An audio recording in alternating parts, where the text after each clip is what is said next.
Este es Lloyd, el protagonista. Nació siendo bastante frágil e indefenso, pero tuvo suerte. El mago más poderoso de todos, uno de esos de rango SS, lo adoptó. Desde chiquito, Lloyd se puso a entrenar sin parar, simplemente porque quería ser más fuerte. Sus manos acababan llenas de heridas, el cuerpo todo magullado, pero él jamás se rendía. Los años pasaron y aunque al principio no le salía ni un truco de magia, terminó convirtiéndose en alguien a respetar. Ni su mentora sospechaba que dentro de él dormía una magia oscura lo suficientemente fuerte como para cambiarlo todo. La historia arranca en una ciudad medio destruida, donde una mujer misteriosa encuentra a Lloyd parado, mirando a lo lejos. Nadie sabía bien qué veía, pero ella estaba convencida de que, si lograba que ese chico se uniera a su causa, podrían finalmente vencer al rey demonio. Sin mucha vuelta, fue, lo abrazó y se lo llevó a casa, aunque Lloyd seguía como perdido en sus pensamientos. En su casa, le enseñó que, con pura magia, podía sacar fuego de la mano. Lloyd se quedó flipando, pero la doña ni tiempo le dio de asimilar. Directo le aventó, hazlo tú o hoy no cenas. Sin instrucciones, sin tutoriales, Lloyd nomás debía hacerlo. Y al final del día, le salió una llamita. A la maestra apenas se le movió el ojo. En lugar de celebrar, lo quemó poquito y le soltó que aún faltaba un buen. Al día siguiente, la instrucción fue cómo crear agua con un movimiento de los pies. Lloyd logró apenas mojar el piso, pero ella lo empapó entero como castigo, otra vez sin impresionarse. Así siguió la rutina. Magia de viento, luego de hielo, y con el tiempo, Lloyd llegó al punto de poder crear una estatua de hielo igualita a su mentora. Pensó que por fin la dejaría sin palabras, pero para nada. Ella usó magia para hacer que la estatua lo capturara y lo explotó delante de él como si nada. Otra lección directa de que aún le faltaba bastante. Pero en vez de deprimirse, eso solo hizo que Lloyd entrenara más duro, sin descanso. Hasta que un día su mentora cayó enferma por tomar demasiado. Lloyd la curó de una y demostró que ya dominaba algo de magia curativa. Ella, agradecida, lo abrazó, pero enseguida volvió a su tono de siempre, de que no es suficiente y debe seguir entrenando. Pasaron los meses. Un día la mentora estaba preocupada con un libro raro cuando Lloyd entró en su habitación. El libro se cayó, él lo recogió y algo se activó dentro de Lloyd, que terminó desmayado. De inmediato, la maestra se dio cuenta de que Lloyd tenía potencial para convertirse en el elegido, como quizás lo fue ella. No quería que él cometiera los mismos errores, así que le lanzó un hechizo en la frente mientras dormía, seguramente para sellar o controlar sus poderes reales. A la mañana siguiente le habló sobre lo que significa ser un mago blanco. Dijo que se trataba de usar magia para proteger y ayudar a los demás, no solo para pelear. Le puso un reto, usar su magia para que creciera una manzana. Lloyd lo logró y justo cuando pensó que eso la iba a impresionar, su mentora hizo que el árbol completo se llenara de frutos en un instante. En una lección nocturna, Lloyd preguntó sobre la magia ancestral, pero su maestra le cortó la idea rápido, diciendo que eso ya era cosa del pasado y que mejor se enfocara en la magia espacial, que servía para invocar o guardar objetos. Cuando creyó que Lloyd ya estaba listo para más, la mentora le vendó los ojos, lo llevó a un bosque lleno de monstruos, le dio un cuchillo de cocina y le dijo que tenía una semana para sobrevivir usando magia. Luego se fue, dejando a Lloyd solo y sin saber qué hacer. Casi de inmediato apareció un lobo monstruoso que lo empezó a perseguir. Lloyd subió a un árbol y usó su magia para detectar la ubicación de la casa de su mentora, que estaba muy lejos al norte. Así fue como decidió regresar caminando, usando su magia por las noches para curarse y madurar fruta silvestre para comer, buscando refugio en cuevas y adaptando sus hechizos para volverse más fuerte poco a poco. En una de esas, sin querer terminó en el nido de una reina araña. Apenas la araña lo atacó, Lloyd salió corriendo usando magia de velocidad mejorada y llegó totalmente agotado a la puerta de la casa de su mentora. Ella la abrió y con una sonrisa le dio la bienvenida de vuelta a casa. Pasó el tiempo y Lloyd ya tenía más libertad en su casa. Un día, limpiando, encontró un libro sobre ciudades que lo dejó soñando despierto, porque nunca había estado en una. Mientras tanto, su maestra lo hizo su aprendiz de tiempo completo, tanto así que casi no lo dejaba dormir. Luego de un tiempo, cuando la mentora subió al techo a buscarlo para regañarlo como de costumbre, notó que Lloyd no estaba por ningún lado. Solo encontró el libro de ciudades y supo de inmediato que él se había ido a explorar. Lloyd llegó a la ciudad por primera vez y se vio rodeado por multitudes como nunca antes. Iba perdido sin saber a dónde ir hasta que de repente un folleto le cayó en la cara. Resulta que era de un reclutador buscando aventureros. Por simple curiosidad, Lloyd lo siguió y de pronto ya estaba metido en una batalla con un grupo de aventureros. El líder, Alem, un tipo bien seguro de sí mismo, luchaba contra un monstruo mientras su equipo lo apoyaba con magia. Alem terminó con el monstruo rápido, todos aplaudieron, pero Lloyd no se impresionó y se fue sin hacer ruido. En la posada, Alem le dio a Lloyd su paga, aunque no fue mucho por ser de rango D. Lloyd le aceptó sin decir nada y se alejó tranquilo, mientras el resto notaba su silencio. Allen, un poco creído, dijo ante todos que los magos blancos solo servían como apoyo, que en una pelea real no eran tan útiles. Lloyd escuchó esto, pero ni se molestó en responder. Simplemente salió y cerró la puerta detrás. Al mismo tiempo, la mentora de Lloyd fue visitada por el propio reclutador, que le avisó que su aprendiz ahora estaba en el equipo de Allen. Ella solo pidió que no se dejara llevar por el orgullo, porque ya tenía suficiente con sus propios errores del pasado, especialmente la batalla contra el rey demonio, donde un tal Sybil usó magia ancestral para revivir a todos, aunque eso le costó la vida. El siguiente reto de los aventureros fue derrotar a un golem que andaba causando problemas junto al río. Allen aceptó sin pensarlo, pero Lloyd notó que también había un demonio controlando al golem con un bastón. Avisó al grupo, hizo un círculo mágico y le pidió a Lulu que disparara una flecha, que le dio al demonio a pesar de estar cubierto, y luego le pidió a Milla que resguardara el bastón. Lograron sellarlo, pero Allen se molestó porque Lloyd dio órdenes que no le correspondían y se lanzó al ataque. Lloyd le advirtió que no conocían bien la fuerza del golem, pero Allen no hizo caso y lo ignoró. Finalmente, Allen venció al golem de un solo golpe, dejando a Lloyd como un alarmista. De vuelta en la posada, Allen lo acusó de dejarle todo el trabajo a Sheena y le pidió que se fuera del equipo. Lloyd aceptó tranquilo, pensando que tal vez sí era débil, mientras los demás celebraban su salida. Los días siguientes, Lloyd intentó encontrar otro grupo, pero nadie lo aceptaba, hasta que escuchó a una chica en el gremio gritar que necesitaba a un mago blanco urgente, que no estuviera en ningún equipo. La encargada recomendó a Lloyd. La chica, sin pensarlo mucho, fue y apenas supo que estaba solo, le tomó la mano y se lo llevó. Lloyd andaba sin rumbo por la ciudad, todavía con la espinita clavada de haber sido echado de su grupo por Allen. No podía dejar de darle vueltas a lo que le había dicho, que era un mago blanco inútil, que se la pasaba escondido detrás de los demás y que lo único que hacía era curar, algo que, según Allen, hasta China podía ser mejor. Cuando Lloyd le preguntó si de verdad pensaba eso de él, Allen ni se molestó en contestar, solo le soltó un "pensa lo que quieras" y lo mandó a volar. Y para rematar, mientras se iba, las chicas, menos China, casi hacen fiesta por su partida. Literal, estaban felices de haberse librado de él. Al rato, Lloyd llegó al centro del pueblo, donde había una fuente con una estatua de su maestra. Verla solo lo hizo pensar que tenía razón, aún le faltaba mucho. Por otro lado, un grupo de aventureros se preparaba para atacar una guarida de bandidos. Era una misión de rango A, así que no era cualquier cosa. En ese grupo, Clum, la peli naranja, andaba con el ánimo por los suelos, sin ganas de nada, pero igual se lanzaron al ataque antes de que los bandidos se dieran cuenta. Silica, la maga, empezó a recitar su hechizo bien en voz alta, lo cual obviamente llamó la atención. Uno de los bandidos la escuchó y le dijo a sus compas que esperaran a que terminara de cantar para atacarla. Avanzaron con los escudos en alto y cuando Silica se quedó sin energía, contraatacaron. Por suerte, Cross, el arquero, estaba cubriéndola desde lejos. El equipo estaba bien armado. Yui, la líder y espadachina, se defendía como una campeona, y si en algún momento flaqueaba, ahí estaba Daggers, el tanque, cubriéndola con su escudo. A pesar de que Clum no tenía ganas ni de vivir, usó su magia para mejorar la fuerza de Daggers, y con ese boost, él barrió con los bandidos y ganaron la pelea. El jefe de los bandidos, viendo que se le venía la noche, intentó huir, pero Yui se le puso enfrente y le ordenó rendirse. Él, sin entender nada, le preguntó quién era, y justo ahí vio el colgante dorado que llevaba en el cuello, y entendió todo. Era una aventurera de rango S. Todo el grupo lo era. Ya acorralado, el tipo sacó su última carta. Dijo que ni un grupo de rango S podría con lo que iba a invocar. Agitó su bastón y del suelo salió un golem gigante. Contra esa cosa, la magia no servía para nada, así que Clum y Silica quedaron fuera. Cross tampoco creía que sus flechas hicieran mucho, solo quedaban Daggers y Yui para pelear. Yui no dudó y fue la primera a lanzarse. Le metió un espadazo al golem, pero la cosa ni se inmutó. Clum seguía en la luna y no reaccionó cuando Yui le pidió un hechizo de refuerzo, hasta que Yui le gritó con ganas. Y ahí sí despertó y lanzó la mejora. Yui, ahora con más poder, cortó al golem por la mitad como si fuera mantequilla. Misión cumplida, capturaron a todos los bandidos, jefe incluido. Más tarde, Yui habló con Clum y le reclamó por haber estado tan ida durante la pelea. Clum se disculpó y dijo que ya no se sentía digna de ser aventurera. Yui entendió, porque todo estaba relacionado con su hermana Sylvie. Y ahí es cuando la historia vuelve con Lloyd. Ya iban 3 días desde que lo habían bateado de todos los grupos a los que se acercó. En el gremio, Lloyd escuchó que alguien andaba buscando urgente a un mago blanco. Era Yui, ya que Clum ya no estaba con ellos. Que al saber que Lloyd estaba libre, ella ni le preguntó su rango, le tomó la mano y se lo llevó directo a la base del grupo. Lo presentó como si ya fuera parte del equipo, aunque no había dicho ni sí ni no. Los otros notaron enseguida que Yui otra vez había traído a alguien sin consultarlo. Cross aclaró que tenían prisa por una misión urgente y que sin Clum no podían avanzar. Nadie creía que Lloyd pudiera reemplazar a Clum, ni siquiera él se tenía fe, sobre todo al enterarse de que eran un equipo de rango S. Pero Yui no lo soltó, quería ver qué podía hacer. Lloyd dudó un poco, pero al final sacó un bastón usando magia de almacenamiento, lo cual ya les llamó bastante la atención. Después, sin decir una palabra, lanzó una mejora física sobre todos. Al principio no sintieron nada raro, pero Yui hizo la prueba y cortó un árbol grueso sin esfuerzo. Todos se quedaron con la boca abierta. Lloyd explicó que les había puesto varias capas de mejora, porque pensó que una sola no sería suficiente para impresionarlos. Al verlos callados, pensó que había fallado y que su magia era poca cosa. Con la sensación de no encajar, dijo que no quería ser una carga y se dio media vuelta para irse. El equipo se quedó tan en shock que ni siquiera reaccionó al principio, pero Yui enseguida le gritó que volviera. Lloyd regresó con curiosidad y les contó su historia. Resulta que lo habían echado del equipo del héroe por inútil. Yui se sorprendió al saber que había estado con el héroe, pero él lo minimizó, diciendo que no era la gran cosa. Les dijo que mejor buscaran a Clum otra vez, que seguro ella les serviría más. Ellos le explicaron que Clum era muy buena, sí, pero que estaba lidiando con lo de su hermana, que estaba enferma. Antes podía con todo, pero últimamente el desgaste la estaba rebasando. En la última misión, su distracción casi les cuesta caro. Aunque estaban dispuestos a seguir con ella, Clum renunció por el bien del equipo. Dijeron que para misiones normales podían arreglárselas, pero para las de rango A necesitaban a un mago blanco. Clum no era solo una compañera, era una amiga. Yui y los demás se notaban realmente preocupados por ella. Lloyd no pudo evitar pensar en lo afortunada que era tener compañeros así, todo lo contrario a lo que él vivió. Cuando preguntó por la enfermedad de Sylvie, le dijeron que se estaba convirtiendo en piedra mágica. Lloyd recordó que había leído algo parecido con su maestra y que era reversible, entonces dijo que tal vez podía ayudar. Le pidió a Yui que lo llevara con Clum. Cuando llegaron, Clum los recibió y le contaron todo. Clum explicó que ella y su hermana eran aventureras, pero que en una misión Sylvie se había herido. No supo bien cómo pasó porque no estuvo ahí cuando ocurrió. Lloyd pidió ver más de cerca y Clum lo llevó a la habitación de Sylvie. Apenas entraron, Lloyd sintió una presencia mágica fuerte. Clum destapó a su hermana y se veía clarito como ya tenía las extremidades convertidas en piedra. Dijo que si no hacían algo, eventualmente todo su cuerpo quedaría así. Lloyd se ofreció a curarla, pero Clum no tenía mucha esperanza. Ya había visto a varios magos y ninguno pudo hacer nada. No creía que un mago blanco normal pudiera lograrlo. Entonces Lloyd le preguntó si la herida había pasado en una cueva. Clum Clum, sorprendida, dijo que sí. Él examinó el punto donde había empezado todo y dijo que era magia invasiva. A pesar de sus dudas, Yui le animó a confiar en él. Al final, Clum aceptó. Lloyd sacó su bastón y lanzó un hechizo bien fuerte, que casi lo deja sin energía. Explicó que primero estaba invirtiendo el exceso de energía mágica que había en el cuerpo de Sylvie, que era lo que la estaba transformando, y después lanzó un hechizo curativo. Clum, viéndolo, se dio cuenta de que no era una magia normal. Lloyd admitió que consumía bastante maná, pero dijo que era solo una sanación un poco ajustada. Yui le preguntó qué opinaba, y Clum no tuvo más remedio que reconocer que la magia era increíble. Le sorprendía especialmente que pudiera mantener dos hechizos pesados al mismo tiempo. Yui notó que el cuerpo de Sylvie estaba volviendo a la normalidad. Clum corrió hacia su hermana mientras esta recuperaba su forma. Todos estaban súper felices. Clum, agradecida, les dijo que no volvería al equipo. Ahora que su hermana estaba bien, quería volver a aventurar junto a ella. Les prometió que les invitaría a algo para agradecerles y le dijo a Lloyd que confiaba en que el grupo estaría bien con él. Cuando le respondió que ni siquiera se había unido aún, ella se quedó helada de lo inseguro que seguía siendo. Esa noche salieron todos a cenar. Yui contó lo que Lloyd había hecho y cómo había salvado a Sylvie. A pesar de los elogios, él seguía quitándole importancia a todo, tanto que Yui le dijo que ya dejara de hacerse el humilde. Él se disculpó por no haber logrado que Clum volviera, pero nadie del equipo estaba preocupado, solo querían celebrar antes de pensar en lo que venía. Mientras hablaban del futuro, Lloyd no pudo evitar comparar el buen rollo de este grupo con lo mal que lo pasó con el del héroe, y fue ahí cuando, por fin, les preguntó si podía unirse a ellos. Todos se quedaron en shock, porque antes los había rechazado, pero le dijeron que ellos también querían trabajar con él, y así, Lloyd se convirtió oficialmente en parte del equipo.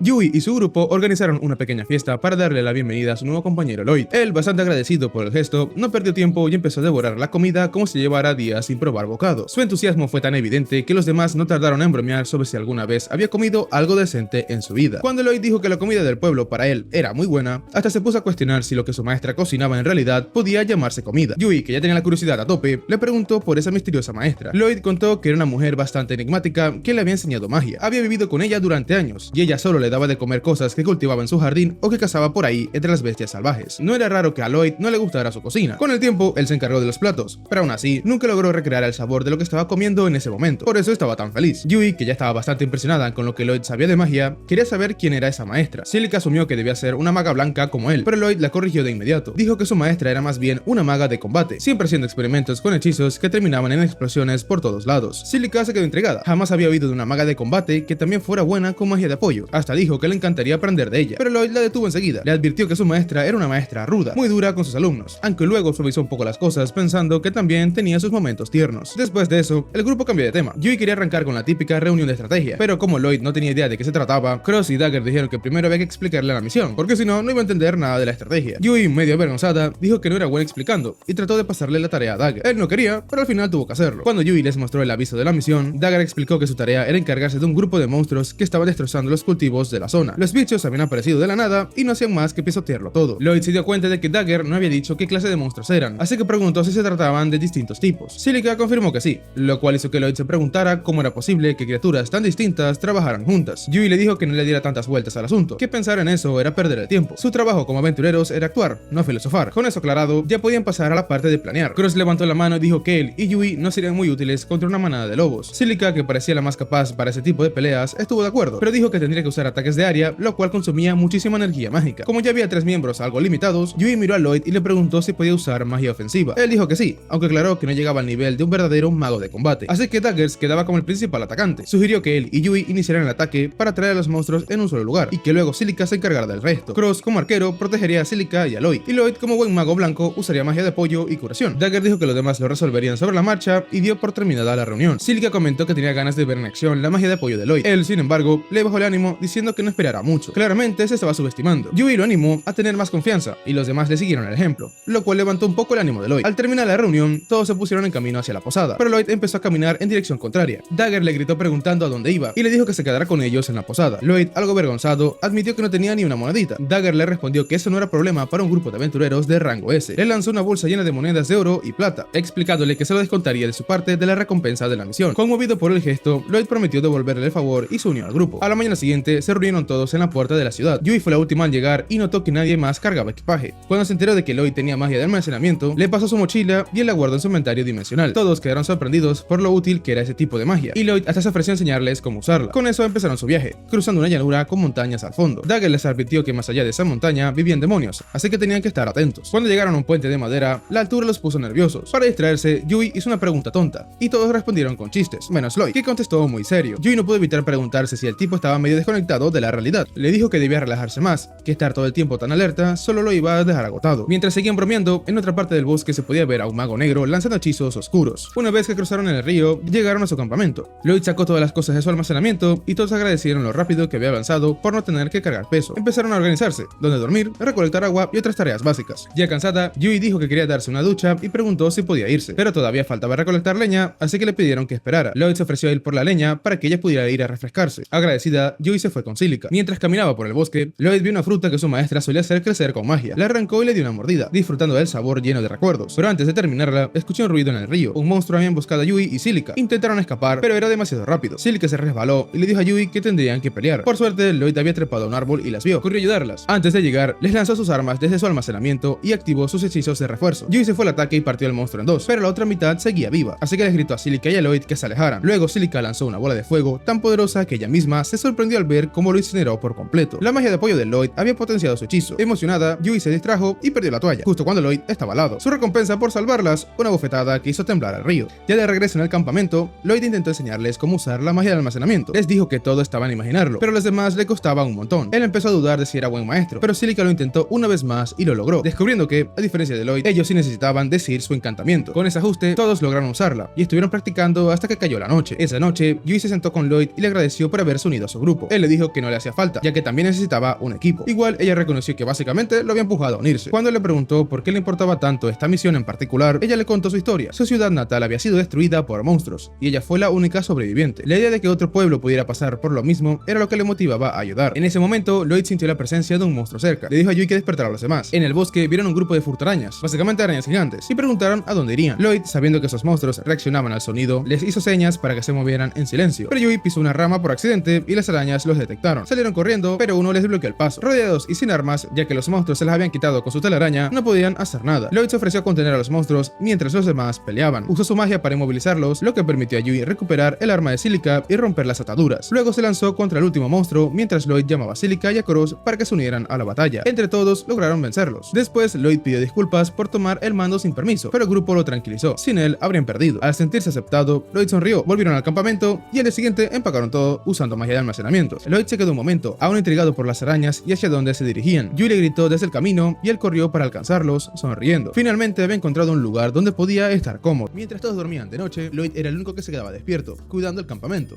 El pobre pendejo no tenía nada que hacer ni cómo perder el tiempo, así que se la pasaba pensando en tonterías, como lo débil que se sentía y cómo quería mejorar para no quedarles mal a sus compañeros, que eran súper buena onda y humildes. A veces se acordaba de la pelea que tuvieron antes con las arañas, y se le hacía rarísimo cómo actuaban esos bichos. Todo el enjambre iba como en fila, como si alguien los estuviera controlando. Pero al final, Lloyd solo pensaba que tenía que estar más atento y tratar de evitar cualquier desastre si las cosas se ponían feas. La cosa es que ni Yui ni Silica podían dormir esa noche, así que salieron de sus tiendas y vieron a Lloyd allí, bien despierto. Le preguntaron si pensaba quedarse ahí toda la noche, y Lloyd, bien terco, les dijo que sí. Cuando Yui escuchó eso, se preocupó un montón y le dijo que ya llevaba así varios días, que se iba a enfermar o algo así si seguía sin dormir. Le propuso turnarse para vigilar por la noche, pero Lloyd no cedió. Decía que estaba bien, que no quería que los demás se desgastaran porque, según él, solo ellos eran útiles en una emergencia. Además les contó que de toda la vida había hecho lo mismo, y como sentía que no servía para nada más, pues al menos podía hacer eso por ellos. Aquí Yui se hartó de tanta inseguridad y le dijo que estaba completamente equivocado, pero antes de que siguiera discutiendo, Silica la frenó, dándose cuenta de que no valía la pena pelear con alguien tan terco y con tan poca autoestima. Al final regresaron a sus tiendas diciéndole otra vez a Lloyd que si se cansaba les avisara. Lo chistoso es que Dagger y Cross escucharon todo desde su tienda y también empezaron a preocuparse de que la falta de confianza de Lloyd le fuera a traer problemas. Al día siguiente, ya en modo aventura, Lloyd usó su magia para detectar el área y confirmó que no había monstruos cerca. Yui, que no tenía ni idea de que Lloyd podía hacer eso, se quedó en shock. Yui se sintió mal porque Lloyd estaba acaparando todo el trabajo, pero él intentó decírselo porque sabía que él ni siquiera se daba cuenta del esfuerzo que ponía. Esa misma noche, otra vez Lloyd se puso de guardia. Yui empezó a pensar que eso de no dejar que nadie más lo ayude, tal vez era porque Lloyd no confiaba en sus compañeros, aunque en realidad era pura falta de comunicación. Silica, que era más madura, le explicó a Yui que, la verdad, era más probable que Lloyd lo hacía para probar que merecía estar en el grupo. Yui no entendía por qué Lloyd no se daba cuenta de que ya era parte importante del grupo y sospechaba que seguro su vida había sido bien triste, sin sentirse especial nunca. Silica solo comentó que igual, y un día Lloyd les contaba esa historia. Por fuera, Dagger se le acercó a Lloyd y le pidió ayuda en algo. Lloyd le dijo que tenía que quedarse de guardia, pero Cross se ofreció a reemplazarlo, así que Lloyd se fue con Daggers, mientras Cross se quedó esperando que el plan funcionara. Daggers llevó a Lloyd a otro lado y le mostró un sistema de alarmas que sonaba si se acercaban monstruos. Le explicó que con eso siempre habían estado seguros antes de que Lloyd llegara y que con ese sistema ya podía dormir tranquilo. Pero Lloyd puso resistencia igual, diciendo que si dormía, la magia de detección no se activaría. Eventualmente, Daggers lo enfrentó directo y le preguntó si no confiaba en sus compañeros. Lloyd se sorprendió de que sus amigos pensaran eso, y Daggers le explicó que su actitud de querer hacerlo todo solito, pues hacía pensar a todos que no confiaba en ellos. Lloyd, que no quería contar las cosas feas de su pasado, pasado, solo dijo que se esforzaba así para no ser un peso. Daggers le respondió que ser una carga es normal en un equipo y que para eso están los compañeros, para cubrirse las espaldas entre sí. Lloyd jamás lo había visto así, pero ya que lo entendió, regresó al campamento con Daggers y finalmente pudo dormir feliz. A la mañana siguiente, Lloyd pidió a propósito que Yui le ayudara a buscar agua y ella se puso contentísima de verlo, al fin abriéndose un poquito. Mientras estaban en eso, los demás miraban de lejos, felices por la cena. En otro lado, había un misterioso encapuchado que fue a reportar a su jefe, el tal Master Michel, que ya habían puesto todas las piedras mágicas donde correspondían. Michel, contento porque no había aventureros importantes cerca, solo estaba preocupado por el equipo de héroes, que seguía rondando por ahí. Le dijo a su subordinado que le avisara a su cliente que ya era hora de poner el plan en marcha. Regresando con el grupo de Lloyd, siguieron explorando el bosque. En eso, Yui notó algo raro y los demás también se dieron cuenta de que el ambiente estaba demasiado callado. Lloyd usó su magia otra vez y dijo que había una horda de monstruos a varios kilómetros al norte, justo donde estaba la granja. Yui no podía creerse que Lloyd pudiera detectar monstruos desde tan lejos, pero como siempre él decía que no era para tanto. Ahora sí, Silica le dijo que su rango de detección era 10 veces más grande que lo normal, y Lloyd se quedó boquiabierto, aunque seguía diciendo que era débil. Viendo la gravedad de la cosa, fueron directos a la granja, la que tenían que proteger según su misión, y se impresionaron con la cantidad de monstruos que había ahí. Mientras todos estaban atentos a los monstruos, Lloyd sentía que había algo más. Cuando Yui, pensando que le hablaba de los monstruos, coincidió en que se sentía rara. Lloyd declaró que su magia solo le permitía detectar los monstruos que estaban ahí en ese momento. Los de antes como que desaparecieron. El grupo pensó en eso y se dieron cuenta de que nunca antes había habido tantos lobos juntos. Lloyd preguntó por el dueño de la granja y Yui le contó que ese señor estaba herido por los lobos y recuperándose en la ciudad, así que tampoco tenía a quien preguntarle cómo empezó todo este lío. Mientras veía en la granja, Cross con su vista de águila notó algo que brillaba a lo lejos. Los demás no podían verlo, así que Lloyd usó un hechizo para agudizar su visión y por fin vio lo que era, un cristal negro que brillaba en medio de la granja, rodeado de monstruos. Les ofreció a los otros lanzarles esa magia y ya todos pudieron ver el cristal. Yui dijo que le daba mala espina esa neblina negra que salía de ahí. Lloyd sugirió que podía ser magia de orco, un tipo de hechizo para reunir y controlar monstruos. El grupo entonces se preguntó quién habría hecho eso y para qué. Para ver cuán mal estaban las cosas, Lloyd usó su magia otra vez y vio que venían más monstruos en camino, ya no solo lobos. Era una verdadera reunión de bichos y estaban en super desventaja numérica. Cross propuso que se retiraran, pero Yui no quiso porque no quería dejar que la granja fuera destruida. Sabía, de todos modos, que sola no aguantaba contra tantos monstruos. Daggers les recordó que, si intentaban huir, podrían arrastrar a la aldea cercana al problema, así que no había opción,